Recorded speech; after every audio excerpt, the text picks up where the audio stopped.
क्या हाल है। उम्मीद है आप सब खैरियत से होंगे। बेटे हमारे इस channel Umar spoken English channel पे आप लोग इंग्लिश स्पोकन के अलावा आपको फ़िज़िक्स क्लास 9th के न्यूमेरिकल्स और सॉल्व एक्सरसाइज भी मिलेंगी।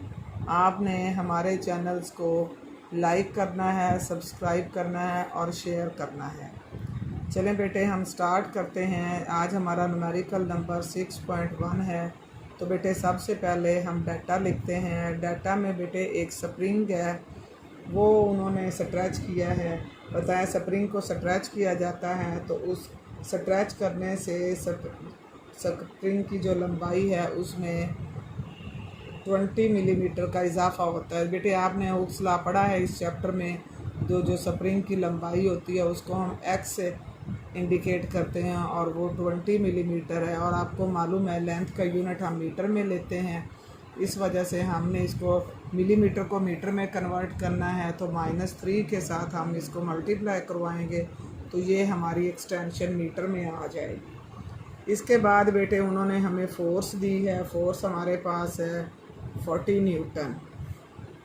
एक और उन्होंने बेटे हमें एक्सटेंशन दी है। तो डिफरेंस बेटे रखने के लिए जो सेकंड एक्सटेंशन है उसको हम एक्स प्राइम का नाम देते हैं। वो हमारे पास है 16 मिलीमीटर। पहले की तरह बेटे जो लेंथ होती है हमने उसको मीटर में कन्वर्ट करना होता है। तो मीटर में कन्वर्ट करने के लिए हम उसको 10-3 की से मल्टीप्लाई करवाते हैं। बेटे ये हमारे पास 16 है और 10-3 मीटर।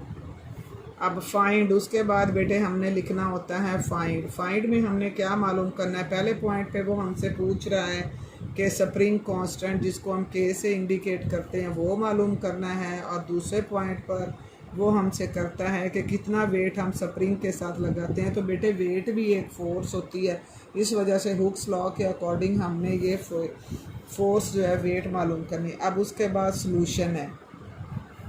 अब प्रॉपर वे से बेटे सारे स्टेप बाय स्टेप हमने इसको सॉल्व करना है। अब देखिए यहाँ पर हुक्स लॉ के अकॉर्डिंग जो है पहला हम के सॉल्व करेंगे। आपको मालूम है कि हुक्स लॉ का फार्मूला जो है F = KX होता है। अब के चूँकि हमने फाइंड करना है तो साइड पे वो x जो है वो ओवर में आ जाएगा F/x। अब हम इसमें बेटे वैल्यूज़ पुट करेंगे।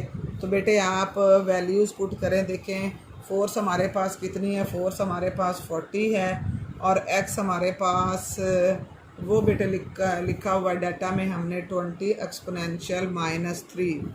अब बेटे हम इसको डिवाइड कर 22 और 40 होता है तो बेटे ये 2 आ गया और ये एक्सपोनेंशियल -3 10 -3